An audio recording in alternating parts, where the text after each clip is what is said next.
Thanks so much, Kevin. And I just want to mention that if you missed it last night, our fall outlook and winter preview have been released. All the details are at our website. I mean, it doesn't look great, but it doesn't look awful. It's all Chris Scott's fault. We're blaming it all on him. No? No? You are blaming it on him. I am blaming it on him your behalf. He's not my behalf. No, on your behalf. He's just saying how it is. Is he?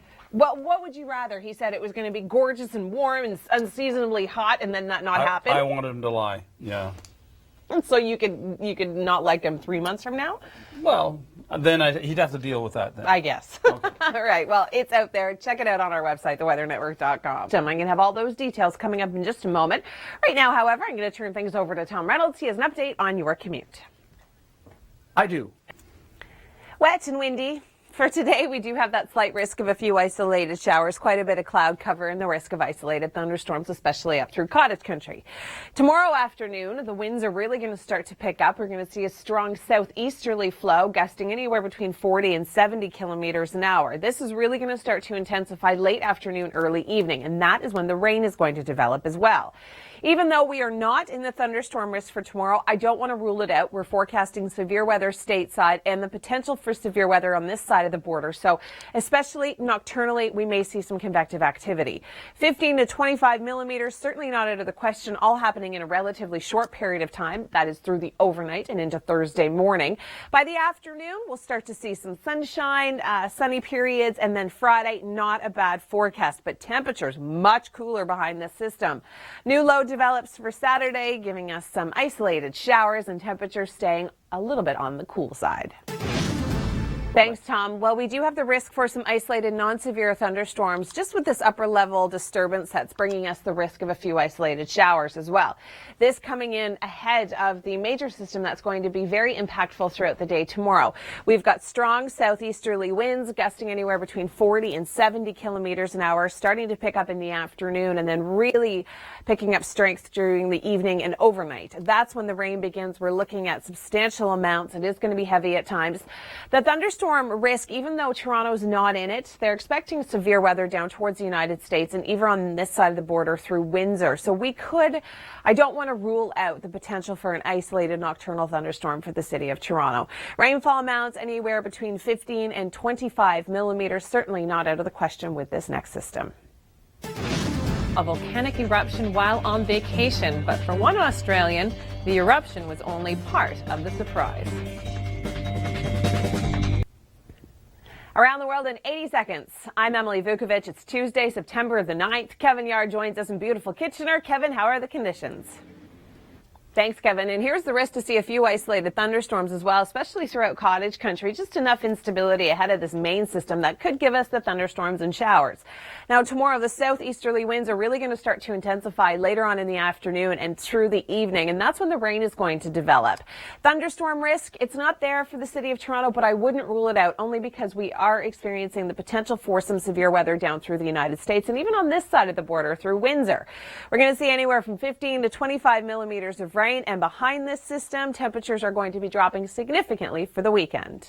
For more on Top 5 videos, head to our website, theweathernetwork.com. I'm Emily Vukovic. Thanks so much for joining us. Kevin Yard is in beautiful Kitchener. He's at Victoria Park. Kevin, what are the conditions like? Thanks, Kevin. Yeah, we just have that upper level disturbance that is going to give us that risk of a few isolated thunderstorms, especially up through cottage country throughout the day today. There's that cloud cover and the risk of rain that Kevin was mentioning. And here is the larger system that is going to be quite impactful throughout the day tomorrow. Those southeasterly winds are really going to start to pick up intensity in the afternoon and evening, gusting anywhere from 40 to 70 kilometers an hour. And that's also when the rain's going to develop. Even though the city of Toronto is not in the thunderstorm risk, I would not rule out an isolated thunderstorm. We are talking about severe weather down through the United States and even on this side of the border through the Windsor area. Rainfall amounts, we're looking at 15 to 25 millimeters in a short period of time. The majority of this is going to be falling through the overnight hours. By Thursday morning, we'll see some residual moisture, and then by the afternoon, we'll start to clear out. Temperatures just in time for the weekend are going to be slightly below our seasonal average. This weather segment. Thanks for joining us. I'm Emily Vukovic. It's Tuesday. It is the 9th of September. It is a mild start to the day, and it's a fairly overcast start to the day. Kevin Yard joins us in Kitchener. And Kevin, I'm hoping that you have your umbrella handy. Yeah. Thanks, Kevin. Well, we do have that risk of isolated thunderstorms throughout the day. This is just ahead of the next system that's coming in. And hey, by the way, our fall outlook was released last night at 9:05. So if you missed it, you can catch it all on our website. Chris Scott gives us a full detailed list of what's going to be happening this fall, and he even gives us a winter preview. I know we don't want to think about it, but it's all there, theweathernetwork.com. So here's a look at that little system that is ahead of this cold front. We are going to be impacted by this system throughout the day tomorrow. It's going to mostly hit us by the afternoon, early evening. That's when we're going to start to see those southeasterly winds pick up. We're looking at gusts anywhere from 40 to 70 kilometers an hour, and the rain is going to develop just in time for your evening commute as well. Now, the city of Toronto not in the thunderstorm risk, but we are forecasting some severe weather down through the United States and even on this side of the border through the Windsor corridor. So there is a very slight risk that Toronto could see an isolated thunderstorm. Rainfall amounts, they're going to be significant all through the overnight, 15 to 25 millimeters. And behind this system, we're going to see a cooler, drier air mass move in. So the rest of the day on Thursday, after a little bit of residual moisture wears off in the morning, we are going to see a little bit of sunshine. Friday, not a bad day, but temperature certainly cooler for the weekend. We're looking at 21 for Thursday, 16 for Friday, and 17 degrees for Saturday. Around the world in 80 seconds. Thanks, Kim. I'm Emily Vukovic. It's Tuesday. It's the 9th of September. Kevin Yard joins us in beautiful Kitchener this morning. Kevin, what are the conditions like?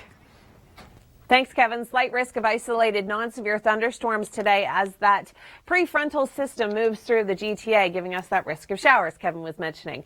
Our main system isn't coming in until tomorrow. The winds are going to start to pick up in the afternoon, evening, gusts anywhere from 40 to 70 kilometers an hour, and that's when the rain is going to develop as well. Even though the city of Toronto is not in the thunderstorm risk, there is a chance that we could see an isolated thunderstorms, especially through the overnight. Rainfall amounts 15 to 25 millimeters, not out of the question. Just head to our website for more on our top 5 videos. I'm Emily Vukovic. It's Tuesday, September the 9th, and we have the slightest risk for some isolated thunderstorms today. We've got an upper level disturbance moving in through the GTA, and that's going to give us not only the risk of isolated thunderstorms, but the risk of showers throughout the GTA. Now, this comes in ahead of a major system that is going to be bringing us very strong winds. We're looking at southeasterly winds gusting anywhere from 40 to 70 kilometers an hour, really picking up in intensity tomorrow afternoon and into the evening. That's also when the rain begins. We are going to be seeing substantial amounts of rain in a very short period of time. The thunderstorm risk does not include the city of Toronto, but because we're expecting severe weather through the U.S. and even on this side of the border in Windsor, I wouldn't rule out an isolated thunderstorm for the city of Toronto, and rainfall amounts 20 to 30 millimeters possible.